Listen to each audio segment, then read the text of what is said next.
हम सब ने एमएलएम बिजनेस तो ज्वाइन कर लिया है, लेकिन क्या हम जानते हैं कि एमएलएम बिजनेस कितने स्टेप में चलता है? तो स्टेप में पहला पार्ट होता है इसका लर्नर वाला, दूसरा पार्ट होता है इसका अर्नर वाला। ठीक है, तो हम लोग क्या है, दो फेज में। पहला पार्ट है लर्नर वाले, दूसरा पार्ट है अर्नर वाले। अभी स्कूल कॉलेज में भी हमने देखा होगा कि हम सीखना पसंद नहीं करते। ठीक है, हर बच्चे को चाहिए 90% मार्क्स, लेकिन होमवर्क करना नहीं है, किताब पढ़नी नहीं है। ठीक है, और क्या होता है कि इसी तरह से हमारी लाइफ चल जाती है। मोस्ट ऑफ द, जैसे इंजीनियरिंग करते हैं, कोई भी क्लास में हमने देखा होगा पढ़ाई कब होती है? लास्ट टाइम पे, जब एग्जाम आने वाले होते हैं, उससे पहले सब मस्ती मारते हैं। तो वो हमारा क्या नेचर है, वो बचपन से जो नेचर हमारा आया हुआ है वो बिजनेस में भी आएगा ही आएगा। क्यों?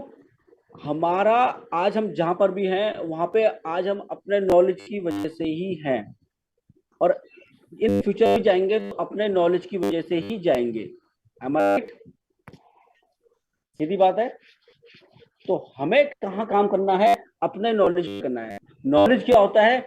सीढ़ी की तरह होता है। हमने मेहनत की, नॉलेज ली, एक सीढ़ी पे आ गए। अगली सीढ़ी पे जाने के लिए हमें नए लेवल की नॉलेज की जरूरत है। अगर हमारा सेम नॉलेज उसी लेवल से ऊपर वाले लेवल पे जाने की कोशिश करेंगे तो हम अभी कभी भी ऊपर नहीं पहुंच पाएंगे, वहीं पे ही उछलते रहेंगे। अब क्या है, स्कूल में तो हम लोग पढ़ते थे, स्कूल सर्टिफिकेट देता है, बट इन बिजनेस यहाँ पर हमें सर्टिफिकेट तो मिलता नहीं है। यहाँ पर क्या मिलता है? हमें रिवॉर्ड। अगर हम सीख रहे हैं अपलाइन के साथ बिजनेस को सीख रहे हैं, तो क्या होता है कि एक ज्वाइनिंग आ गई, एक रिवॉर्ड आ गया, दो ज्वाइनिंग आ गई, दो रिवॉर्ड आ गया। और ऐसे करते करते क्या होता है कि हमें सर्टिफिकेट के तौर पे हमारी नंबर ऑफ टीम बढ़ती जाती है। बिजनेस जब हम लर्निंग फेज में होते हैं तो ये चलता है। इसमें टू फेज और आते हैं। पहला आता है माइंडसेट और दूसरा आता है फिर स्किल सेट। पहले 9 महीने हमें तो सिर्फ अपना माइंडसेट सेट करने में लग जाता है। प्रॉब्लम कहाँ होती है? हमारा बिजनेस के प्रति माइंडसेट होता ही नहीं है, हमारा बिजनेस के प्रति बिलीव होता ही नहीं है। और इसी वजह से क्या होता है कि जब हमारा बिजनेस में माइंडसेट नहीं है, बिजनेस पे बिलीफ नहीं है, तो कोई अपलाइन हमें कितना भी बोले, कितना भी समझा ले, क्योंकि इंटरनल हमारा खुद का मोटिवेशन क्या है, सेल्फ इमेज क्या है, हमारा एज अ बिजनेसमैन तो है ही नहीं। इसीलिए क्या होता है कि हमारा मीटिंग में टाइम नहीं निकलता। हमें लगता है कि जो लर्निंग की इंपॉर्टेंस है वो है ही नहीं। और इसी वजह से क्या होता है कि हम लोग बिजनेस में स्ट्रगल करते जाते हैं। हम में से बहुत से लोग होंगे जिनको बिजनेस करते हुए काफी टाइम हो गया, ठीक है, अभी तक प्लान दिखाने में मास्टरी नहीं आई। तो हर आदमी का अपना अपना एक तरीका होता है। कोई प्लान दिखाने में एक्सपर्ट होता है, कोई क्लोजिंग में एक्सपर्ट होता है, लेकिन उस लेवल को अपग्रेड करना पड़ेगा। यहाँ पर हम जिस प्रोफेशन में हैं, जिस बिजनेस में हैं, वो है लीडरशिप का बिजनेस। हम सेल्स वाले बिजनेस में नहीं है, ये हमें समझना पड़ेगा। क्यों? क्योंकि टीम आज नरेंद्र मोदी जो थे, पहले छोटे लेवल के नेता थे, फिर थोड़ा बड़े हुए, फिर वो मुख्यमंत्री बने, आज प्रधानमंत्री बने। हर लेवल पर जाने से पहले उन्होंने अपने आप को अपग्रेड किया होगा। उन्हीं के साथ के और भी नेता लोग हैं, लीडर हैं, वो आज भी अपने ही एरिया में स्ट्रगल कर रहे हैं। वही चीज हमारे साथ भी, अगर हमें ऊपर जाना है तो हमें थोड़ा सा अपने नॉलेज को बढ़ाना पड़ेगा। ये बिजनेस दो पार्ट में चलता है, सीखना और सिखाना। हम अगर अच्छे टीचर नहीं बन सकते तो हम अच्छे बिजनेसमैन नहीं बन सकते। हर बिजनेसमैन एक लीडर होता है। तो स्कूल कॉलेज की जो पढ़ाई थी वो यहाँ पर भी जारी रखनी पड़ेगी, बट विद एक्सपीरियंस और प्रैक्टिकल के साथ में। तो यहाँ पर 90 डेज में हम क्या क्या सीखेंगे? सबसे पहले तो हमें देखना है कि 90 डेज में हम इस बिजनेस को आगे ले जाने के लिए हमें क्या क्या चीज चाहिए। अभी तक मैं एक क्वेश्चन पूछता हूँ, हम में से बहुत से लोग हैं, हम में से कितने लोगों ने कितनी किताबें पढ़ी हैं? पढ़ी है, और कोई नहीं पढ़ी। कॉपी कैट मार्केटिंग 101 पढ़ी है? नहीं। नहीं पढ़ी है, ठीक है। इस बिजनेस बेसिक किताब है, वाई बताती है, छोटी सी किताब थी, ठीक है। अभी वो किताब मार्केट में दिखती नहीं है, but that is the backbone of this business. अगर वो किताब समझ में आ गई तो पूरा बिजनेस समझ में आ जाएगा। कितने लोगों ने रिच डैड पुअर डैड पढ़ी है? मैं पढ़ी है। होता कुछ नहीं है, होता यह है किताब पढ़ने से हमारा कंसंट्रेशन बढ़ जाता है, और वो किताब क्या होती है, इजीली डिस्ट्रीब्यूट होती है। वो किताब क्या होता है, एक तरीका होता है कम्युनिकेशन का। अगर मेरी डाउनलाइन में 5 लोग हैं, मेरे पास 5 किताब है, तो मैंने 5 किताब अपनी डाउनलाइन को दे दी पढ़ने के लिए और बोला इसको खरीद लो, ताकि तुम अपनी डाउनलाइन को दे सको। उससे क्या होता है कि हमें चर्चा करने का एक मौका मिल जाता है अपने डाउनलाइन से। अब हम रोज रोज किसी पे चर्चा करें, अब मैं रिच पे चर्चा करूं कि आपने रिच डैड पुअर डैड पढ़ी है? हाँ पढ़ी है। उस बेसिक सीख क्या लगी, उस पर हमारी चर्चा हो सकती है। जैसे रिच डैड पुअर डैड की जो बेसिक सीख है, वो क्या कहता है कि एसेट के लिए काम करो, लायबिलिटी के लिए मत करो, ठीक है। अपने दिमाग पे खर्चा करो, ठीक है। उसके बाद एक बुक है मार्केट में, द सीक्रेट। सीक्रेट हमें क्या सिखाती है कि आप हमेशा जो सोचोगे वही मिलेगा, ठीक है। तो जैसे हम प्लान दिखाने जा रहे हैं, तो प्लान दिखाने से पहले हमें दिमाग में ये होना चाहिए कि बंदे ने क्या कर दिया, हमें चेक दे दिया, उसको हमारा बिजनेस प्रेजेंटेशन बहुत अच्छा लगा और वो हमारे साथ join कर। हम सीक्रेट का वो अगर विजुलाइज करेंगे ना तो बंदे, लेकिन क्या होता है कि जब हम बंदे के पास जाते हैं तो हम सोचते हैं घर पे होगा कि नहीं, मिलेगा कि नहीं मिलेगा, समझ में आएगा कि नहीं आएगा, ठीक है। तो इन किताबों का हमारे सबकॉन्शियस माइंड पे बहुत गहरा फर्क पड़ता है।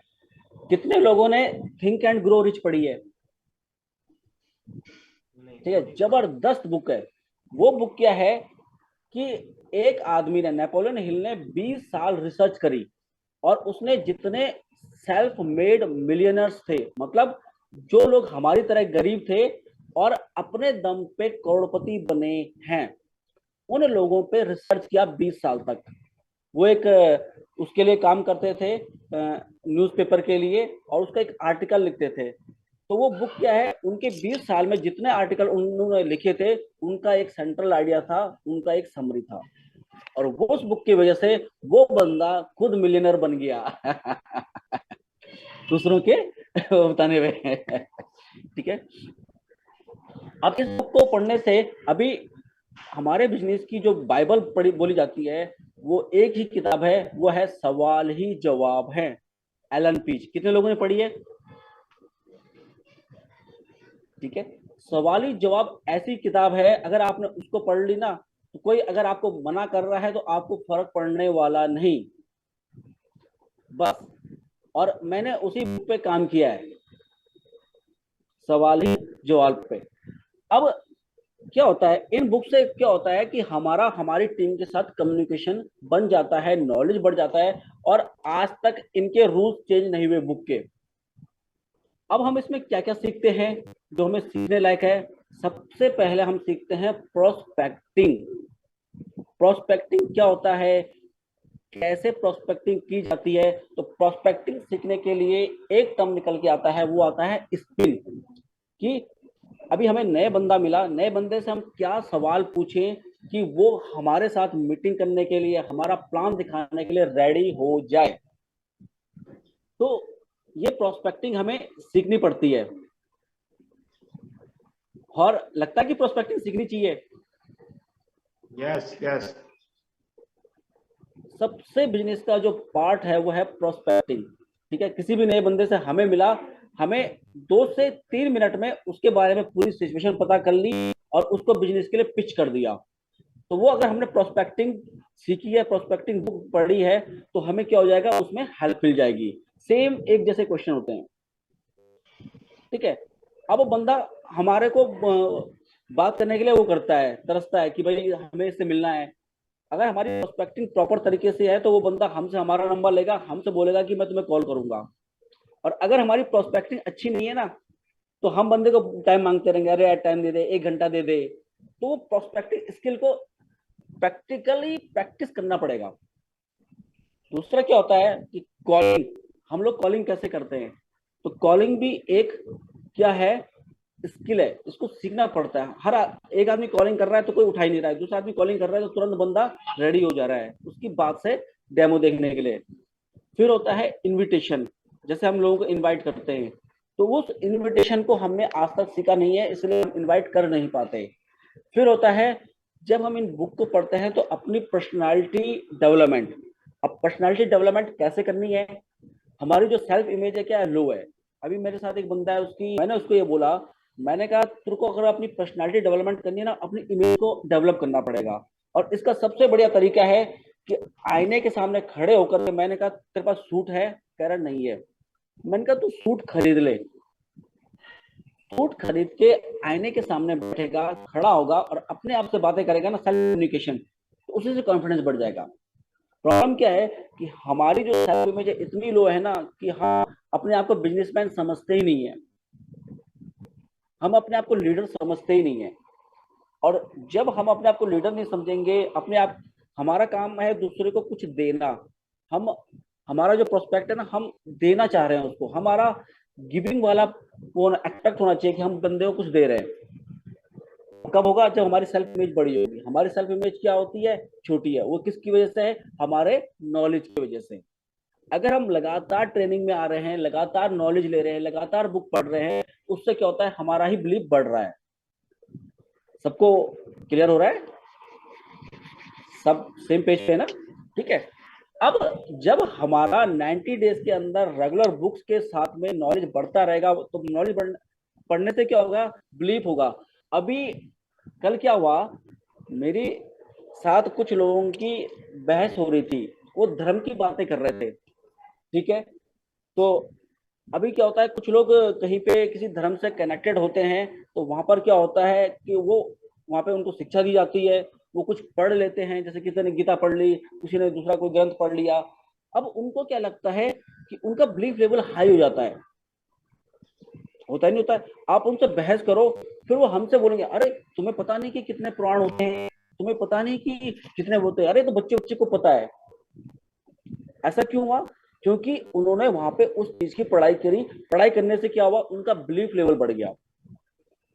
हमारे साथ क्या हो रहा है, हमारी टीम में हम इसको पार्ट टाइम देखते हैं बिजनेस को, और पार्ट टाइम की ही तरह इसमें बिहेव करते हैं।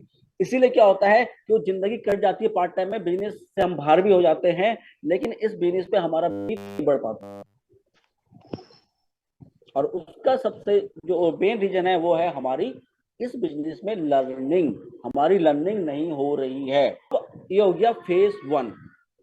अब आते हैं सेकंड फेज, वो है अर्निंग वाला फेज। तो जब तक हम 6 से बनते हैं इस बिजनेस में, तब तक क्या होता है, ये हमारा लर्निंग वाला फेज ही चलता रहता है। और लर्निंग वाला फेज पे अगर हम फोकस करके चले, हमारा कंसिस्टेंसी चले, ठीक है, पर डे हमारा प्लान हो रहा हो, तो हम क्या होता है, लर्निंग वाले फेज से अर्निंग वाले फेज में पहुंच जाते हैं। अर्निंग वाले फेज में भी अब लेवल 1, लेवल 2, लेवल 3 स्टेप होते हैं। अब अर्निंग वाले फेज में क्या होता है, लीडर बन चुके हैं, ठीक है। अब हमारे को जरूरत है अपनी टीम को संभालना। पहले टाइप के लीडर होते हैं जो अपनी टीम को बार बार बुलाते हैं किसी मीटिंग के लिए, टीम आती नहीं, तो वो लीडर क्या हो रहे हैं, टीम के पीछे भाग रहे हैं, ठीक है, कि आ जाओ आप जल्दी मीटिंग ज्वाइन करो, ठीक है। तो यहाँ पर क्या होता है कि जो लीडरशिप क्वालिटी सीखनी पड़ेगी नेक्स्ट लेवल पे जाने की। ऐसे लीडर कौन होते हैं जिन्होंने अपना लर्निंग वाला पार्ट ना प्रॉपर तरीके से नहीं किया होता है। अब क्या हो रहा है, टीम तो उनके साथ है, ठीक है, टीम की अपलाइन भी है, लेकिन टीम को अगर पकड़ना पड़ रहा है, टीम को बुलाना पड़ रहा है, तो इसका मतलब अभी हमारे अंदर नॉलेज की कमी है। ये वे लेवल 1 के लीडर। अब होता है लेवल 2 के लीडर। लेवल 2 के लीडर ऐसे होते हैं जिनको टीम पसंद करती है, उनका कुछ बोलने का तरीका अच्छा लगता है, उनका कपड़े पहनने का तरीका अच्छा लगता है। तो वो लोग क्या होता है, जब टीम को किसी उसमें इनवाइट करते हैं तो वो लोग आ जाते हैं। यानी अगर वो 100 लोगों को इनवाइट कर रहे हैं तो 20 से 50% के आसपास टीम आ जाती है, टीम के कहने से आ जाती है। लेकिन जब वो बार बार ट्रेनिंग दे रहे हैं तो वो बार बार ट्रेनिंग में क्या हो, सेम डायलॉग मार रहे हैं, सेम अपने जो उनके कहानियां हैं वो सुना रहे हैं। तो उससे क्या होता है कि धीरे धीरे लोग टूटने लग जाते हैं, मतलब उनको उसमें बोरियत आनी शुरू आती है उस लेवल 2 के लीडर के साथ। वो जुड़े तो रहेंगे ही, ठीक है, लेकिन उतने इम्पैक्टफुली वो बात उनकी नहीं सुनते, ठीक है, कुछ मानते हैं कुछ नहीं मानते हैं। तो यहाँ पर जरूरत क्या होती है, लीडर को और ज्यादा अपने आप को हथौड़े मार मार के नए शेप देने की। फिर आता है थर्ड लेवल के लीडर, ठीक है। तो थर्ड लेवल के जो लीडर होते हैं ये इतने इम्पैक्टफुल होते हैं कि ये क्या कहते हैं, जैसे ही इनकी मीटिंग आती है तो लोग इनको सुनने के लिए चले आते हैं। तो लोग वेट करते रहते हैं कि कब इनका सेशन आएगा, कब हम इनको सुनेंगे। और क्या होता है कि लेवल 4 का लीडर फेमस होना शुरू होता, तब तक इसकी अर्निंग बढ़नी, बहुत ज्यादा बढ़नी शुरू हो जाती है। देखो, नेम और फेम बढ़ेगा तो अर्निंग तो बाय डिफॉल्ट बढ़ती है, अर्निंग तो हमारी यहाँ पे लर्निंग से स्टार्ट होती है। लेकिन क्या होता है कि जैसे जैसे हम लेवल 3 का लीडर होता है, उस लीडर को सुनने के लिए लोग करते रहते हैं कि ये कब सेशन आए, कब, और कॉपी डायरी लेकर के उस लीडर की क्लास में लोग बैठते हैं। ये था लेवल 3 का लीडर। और एक होते हैं इसके बाद लेवल 4 के लीडर, जिनको सुनने के लिए लोग पे करने को तैयार रहते हैं। ये लीडर ऐसे लीडर होते हैं, इनको दूसरा ग्रुप भी अपने लिए बुलाता है, स्पेशली पे करके बुलाता है। और अपने ही बिजनेस के लोग नहीं, इनको दूसरे बिजनेस के लोग भी अपने बिजनेस को ग्रोथ करने के लिए हायर करते हैं। अब इनकी अर्निंग जो बिजनेस से आ रही है वो तो आ ही रही है, सेकेंडरी इनकी इनकम, इनके जो नॉलेज है, लीडरशिप है, उसका भी इनको मिलना स्टार्ट हो जाता है। तो ये था आज का सेशन कि हमने आज अपने सेशन में कवर किए, क्योंकि थोड़ा सा मैं जल्दी भी किया, ठीक है। इतने 4 टाइप के लीडर हमने देखे, 2 फेज हमने देखे, लर्नर फेज और अर्नर फेज। तो हम लोग क्या होते हैं कि लर्निंग फेज में ही गेम से बाहर हो जाते हैं, अर्निंग फेज तक तो पहुंच ही नहीं पाते। लेकिन यहाँ से यहाँ तक जाने के लिए हमें क्या करना पड़ेगा, अपने आप को तपाना पड़ेगा। जैसे ट्रेडिशनल में होता है ना, अगर आपने हाई स्कूल पास किया है, आईटीआई किया है, तो आप टेक्नीशियन ही जाओगे। अगर आपने डिप्लोमा किया है तो आप सॉफ्ट फ्लोर पे जाओगे। आपने बीटेक वगैरह किया है तो आप मैनेजर लेवल पे जाओगे। सेम बिजनेस में है, इससे हम मुंह नहीं मोड़ सकते। मेहनत टेक्नीशियन भी उतनी ही करता है, जे लोग लेवल पे उतनी ही करते हैं, और मैनेजर भी उतनी करते हैं। लेकिन मैनेजर की जो जॉब होती है वो 24 घंटे की होती है, उसकी रिस्पॉन्सिबिलिटी पूरे प्लांट की होती है। तो जो बड़ा लीडर होता है उसकी रिस्पॉन्सिबिलिटी पूरे टीम की होती है, उसको पूरी टीम को लेके चलना पड़ता है। और जो लीडर होता है ना, उसकी लाइफ 2 ही चीज मैं कहता हूं, या तो आप सुखी हो सकते हो या सफल हो सकते हो। तो लीडर को ये सोचना पड़ेगा कि उसे सुखी रहना है या सफल रहना है, दोनों एक साथ पॉसिबल नहीं, बस।